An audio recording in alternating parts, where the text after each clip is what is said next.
Apreciados hermanos, explico la palabra del domingo 22 del tiempo ordinario. La primera lectura es del libro del Eclesiástico, capítulo 3, versículos 17 a 29. Se trata de una exhortación a vivir con humildad. Nuestro pasaje está dirigido al hombre intelectual, concretamente a la arrogancia de quienes creían tener gran dominio de la ciencia y del conocimiento, en una época en la que el pensamiento griego hacía creer que la sabiduría consistía en conocer muchas cosas, dominar muchas materias. Por el contrario, para los sabios de Israel, la sabiduría consiste en temer a Dios, cumpliendo sus mandatos, y en saber vivir bien. Hijo mío, en todo lo que hagas actúa con humildad y te querrán más que al hombre generoso. Cuanto más importante seas, más humildes debes ser y alcanzarás el favor de Dios. Porque es grande la compasión de Dios y revela sus secretos a los humildes. No corras a sanar la herida del orgulloso, porque no tiene sanación, es el brote de una mala planta. El sabio aprecia las sentencias de los sabios, el oído atento a la sabiduría se alegrará. Jesús ben Sirá, autor del libro del Eclesiástico, aconseja siempre la humildad, que coincide con la preocupación del sabio, porque el sabio es consciente de que entre más sabiduría tenga, más lejos está de adquirir la sabiduría en plenitud. Ahora bien, la humildad consiste en considerarse igual a todos los seres humanos, nunca por encima de las demás personas, ni más grande ni mejor que otros. De acuerdo con nuestro texto, esta virtud tiene dos beneficios: el amor a los demás y la compasión y misericordia de Dios. El amor a los demás porque el humilde siempre verá la bondad en las personas, no importa la situación en que se encuentren. Y la misericordia de Dios porque todo lo recibimos de Él. Todo es un regalo de Dios, como dice San Pablo, ¿qué tienes tú que no hayas recibido? Él nos ha dado la vida, la belleza, la fuerza, la inteligencia, las cualidades que tenemos. Nada es nuestro. De nada podemos ufanarnos. Quien se ufana y se gloria de los bienes recibidos para humillar e imponerse ante los demás solamente hace el ridículo, porque los dones de Dios nos han sido dados para que los podamos compartir con nuestros hermanos. Humilde es aquel que pone todos sus carismas al servicio de todos. Es quien busca la felicidad del otro, pone fin al egoísmo, a la competición, a la ostentación e introduce en el mundo el principio nuevo del intercambio gratuito de los dones de Dios. En este sentido es que Jesús se autodefine como manso y humilde de corazón, porque se ha donado enteramente, sin reservas, por amor. Y él mismo alaba al Padre del cielo porque ha ocultado estas cosas a sabios e inteligentes y las ha revelado a los pequeños. La segunda lectura es de la carta a los Hebreos, capítulo 12, versículos 18 a 24. El autor muestra la belleza y bondad de la nueva alianza. Algunos judíos que se habían convertido al cristianismo añoraban la religión en la que se habían formado. Sentían nostalgia por sus tradiciones antiguas. Es por esto por lo que el autor de la carta quiere abrirle los ojos comparando la primera alianza que se llevó a cabo en el monte Sinaí con la segunda alianza realizada por Cristo y que tiene como símbolo la nueva Jerusalén. Ustedes no se han acercado a algo tangible, fuego ardiente, oscuridad, tiniebla, tempestad. Ni oyeron el toque de trompetas, ni una voz hablando, que al oírla pedían que no continuase. Ustedes, en cambio, se han acercado a Sión, monte y ciudad del Dios vivo, a la Jerusalén celeste con sus millares de ángeles, a la congregación y asamblea de los primogénitos inscritos en el cielo, a Dios, juez de todos, a los espíritus de los justos consumados, a Jesús, mediador de la nueva alianza, a una sangre rociada que grita más fuerte que la de Abel. El libro del Éxodo dice que cuando Dios hizo alianza con Israel en el monte Sinaí, todo el pueblo percibía los truenos y relámpagos, el sonido de la trompeta y el monte humeante. Y cuando el pueblo vio aquello, temblaron y se mantuvieron a distancia. Entonces dijeron a Moisés: Habla tú con nosotros y te escucharemos, pero que no hable Dios con nosotros para que no muramos. Para el autor de la carta a los hebreos es inimaginable que estos cristianos que se han convertido del judaísmo sientan nostalgia de un Dios que se acerca a las personas únicamente por medio de intermediarios y en condiciones terroríficas. E inmediatamente hace la diferencia. Los cristianos se acercan a Cristo para tener una experiencia festiva, gozosa, porque Jesús presenta el rostro de Dios amigo de la humanidad. En el Antiguo Testamento había muchos mediadores entre el Señor y su pueblo. Los sumos sacerdotes, los levitas, el Sanedrín, los ancianos. Hoy los cristianos saben que pueden relacionarse directamente con el Padre sin reserva y sin miedo. El único mediador es Cristo, que nunca quiere tener siervos sino amigos. El Evangelio es de San Lucas capítulo 14 versículos 1 a 14. Jesús presenta algunas normas para la participación en un banquete. En los evangelios se habla frecuentemente de banquetes en los que Jesús participa. Él se reúne con publicanos y pecadores, pero también lo invitan los escribas y fariseos. Para él no hay separación entre seres humanos puros e impuros. Todos son puros porque todos son hijos de Dios a pesar de las acciones malas. Esas sí que son impuras porque van en contra de la vida y son deshumanizantes. Durante su vida pública, Jesús recorría muchos caminos y era necesario que algunas personas lo acogieran en su casa. Él tomó la decisión de vivir humildemente y de aceptar lo que las personas le ofrecían. Además, una casa era un lugar privilegiado para enseñar, sobre todo cuando estaba a la mesa con sus discípulos y con los demás comensales. Escuchemos quién lo ha invitado hoy. Un sábado Jesús entró a comer en casa de un jefe de fariseos y ellos lo vigilaban. El día sagrado para los judíos es el sábado. Ese día ellos se reúnen en la sinagoga para el culto. Naturalmente, también Jesús ha participado en la liturgia que se desarrollaba frecuentemente en la mañana. Era usual entre ellos invitar al almuerzo después del culto a los amigos y parientes y vecinos, pero sobre todo algunas familias querían contar con la compañía del rabino que había presidido la ceremonia para continuar el diálogo sobre el texto bíblico que se había explicado. El sábado ellos tenían 3 comidas, desayuno, almuerzo y cena, pero los demás días de la semana únicamente se comía en la tarde. El texto comienza diciendo que un sábado Jesús entró a comer en casa de un jefe de los fariseos, es decir, él había presidido el culto y ahora es invitado al almuerzo. Ahora bien, en aquella casa todos siguen el comportamiento religioso y las tradiciones de los fariseos, como dice el Evangelio de Marcos. Ellos no comen a menos de que se laven las manos cuidadosamente, observando así la tradición de los ancianos, y hay muchas otras cosas que han recibido para observar las tradiciones como el lavado de los vasos, de los cántaros, de las vasijas de cobre, etc. Es que para ellos es supremamente importante la separación entre lo que es puro y lo que es impuro.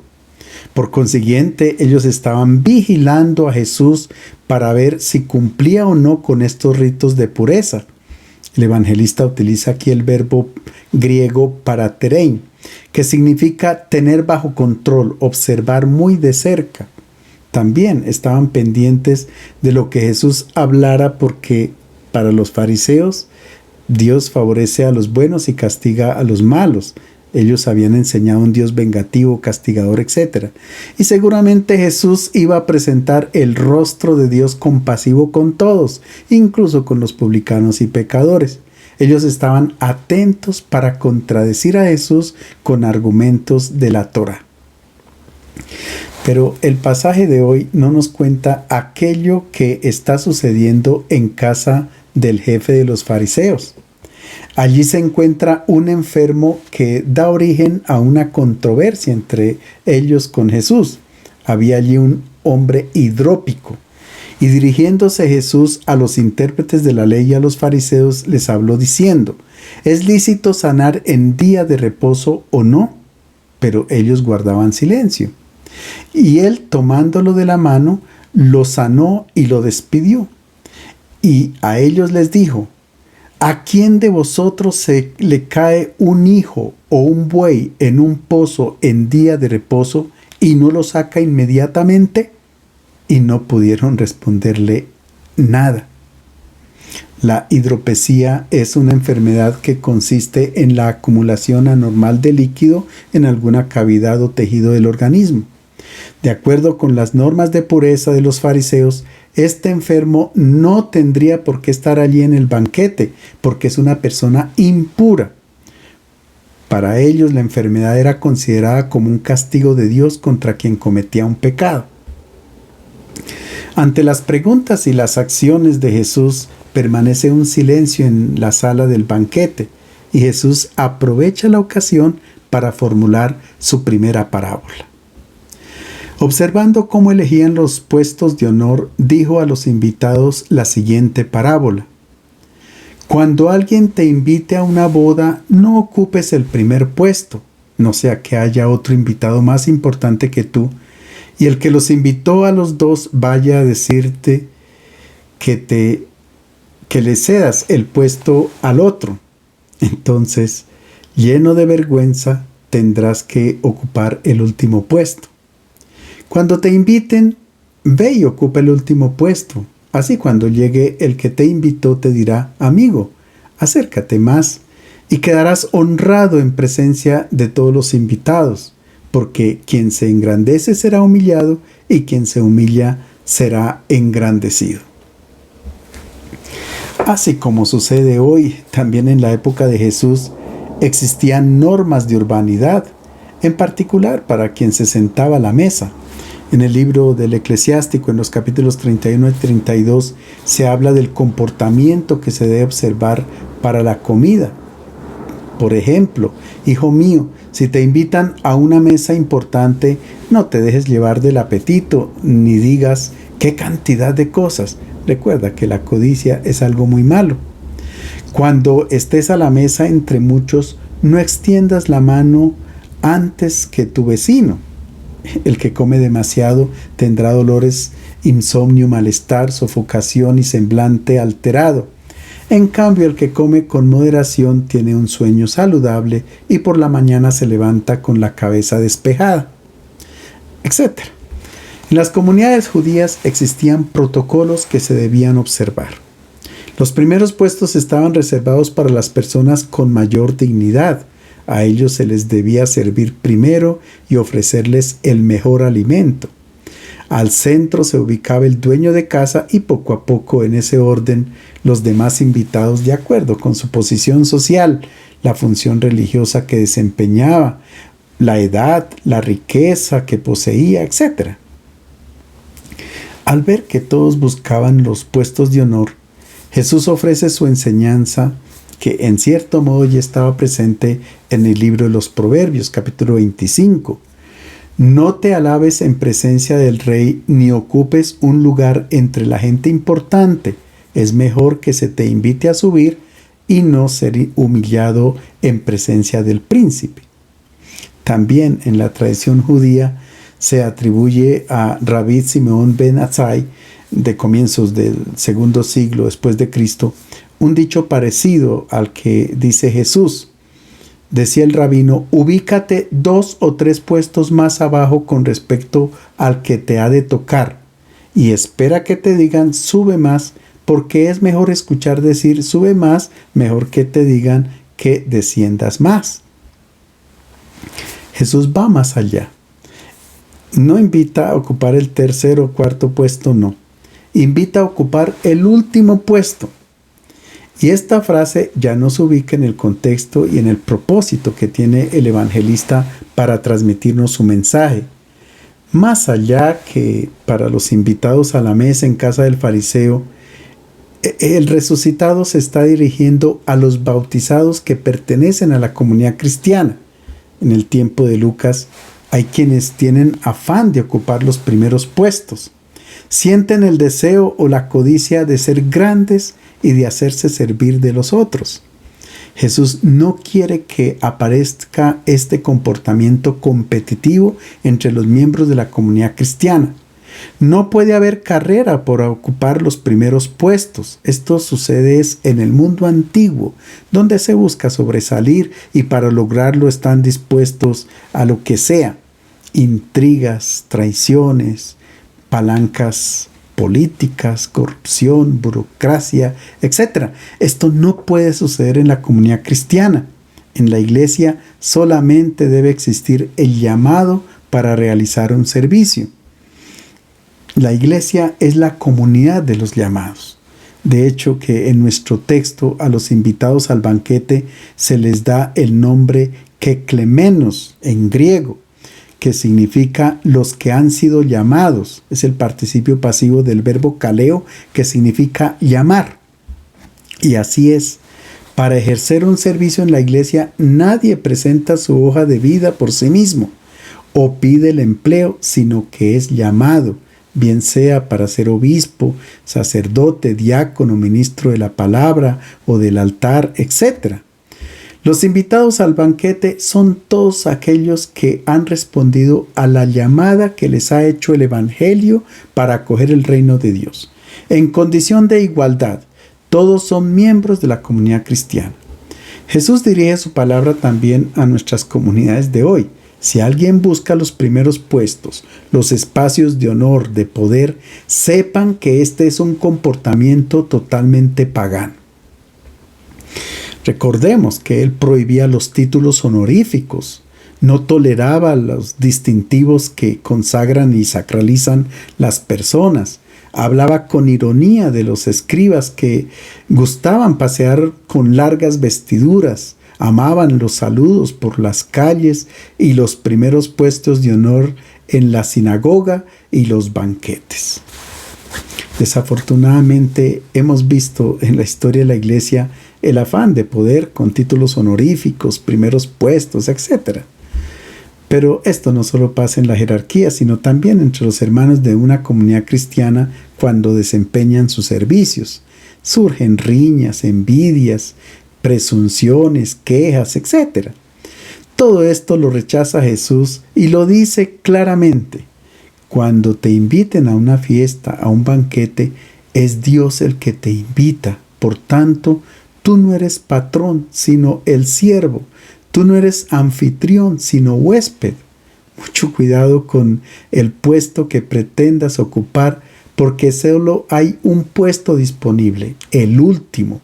No el penúltimo, sino el último. Así como dice el Evangelio, el que entre ustedes quiera llegar a ser grande, será su servidor, y el que entre ustedes quiera ser el primero, será su siervo. Ahora bien, este último puesto no se debe confundir con la falsa humildad, que consiste en un cierto tipo de espiritualidad que aplaudía el desprecio de sí mismo, de no ser capaces de hacer nada. No. A todos el Padre del Cielo nos ha dotado con carismas para ponerlos al servicio de nuestros hermanos. Todos somos vigilantes de las necesidades de nuestros hermanos para ofrecerles nuestras capacidades, nuestros carismas. Nuestros amos son los pobres, todos aquellos que necesitan de nuestra ayuda. Para el cristiano solo hay un puesto de honor y está siempre disponible. Es el último, el que ocupó nuestro Maestro, como él dijo: el Hijo del Hombre no vino para ser servido, sino para servir y dar su vida en rescate por todos. Cuando se elige el último puesto, puede suceder que llegue el dueño del banquete y diga: amigo, sube un poco más, y entonces será exaltado delante de todos los comensales. Y aquí el texto griego emplea el verbo hypso, que aparece más de 20 veces en el Nuevo Testamento y significa elevar, hacer grande, exaltar. Como dice María en el Magnificat, derribó a los potentados de sus tronos y exaltó a los humildes. Este verbo se utiliza para hablar de la exaltación de Jesús en la cruz, donde Él manifiesta su grande amor para con la humanidad al elegir el último puesto. es que la lógica del Evangelio, la propuesta de Jesús, es muy distinta a la lógica que proponen las religiones del Medio Oriente. En la mitología griega, Heracles fue exaltado por el dios Zeus por ser grande, por haber realizado 12 trabajos que ningún hombre fuerte fue capaz de hacer. Estos son los criterios del mundo que concuerdan con la lógica pagana. Por el contrario, el Dios de Jesús de Nazaret ha exaltado o glorificado a quien ha ocupado el último puesto, a su Hijo. Así dice el bellísimo himno de la carta a los Filipenses. Cristo tomó la condición de esclavo pasando por uno de tantos. Y así, actuando como un hombre cualquiera, se rebajó hasta someterse incluso a la muerte y una muerte de cruz. Por eso Dios lo levantó sobre todo y le concedió el nombre sobre todo nombre. El Dios que nos presenta a Jesús de Nazaret exalta a quienes han dedicado su vida al servicio de sus hermanos. Es que el servicio y el amor están en perfecta relación. Servir significa amar y amar significa servir. O como dice el dicho popular, quien no vive para servir, no sirve para vivir. Después que Jesús da su clase de urbanidad a los invitados al banquete, ahora se dirige a quien invita. ¿Cómo se debe comportar él? Escuchemos. Al que lo había invitado le dijo: cuando ofrezcas una comida o una cena, no invites a tus amigos o hermanos o parientes a los vecinos ricos, porque ellos a su vez te invitarán y quedarás pagado. Cuando des un banquete, invita a pobres, inválidos, cojos y ciegos. Dichoso tú, porque ellos no pueden pagarte, pero te pagarán cuando resuciten los justos. Las palabras que Jesús dirige al jefe de los fariseos contradicen la lógica del mundo y por supuesto también nuestro modo de pensar. Nosotros por lo general invitamos a comer a los familiares, a los amigos, a quienes nos hacen un favor. De acuerdo con el contexto en el que se está escribiendo el Evangelio, aquí el resucitado se dirige a quien organiza la comunidad cristiana y que puede estar obrando de acuerdo con la lógica de los fariseos. Piensa que los que son dignos de participar al banquete son únicamente los justos o los más notables de la comunidad y se da el lujo de excluir a los pecadores, enfermos, etc. Esto no puede ocurrir hoy en nuestra comunidad cristiana. Recordemos que Jesús fundó una iglesia contraria al pensamiento fariseo, una iglesia inclusiva, donde pueden entrar todos. Es la casa de todos donde no se permite ninguna clase de discriminación.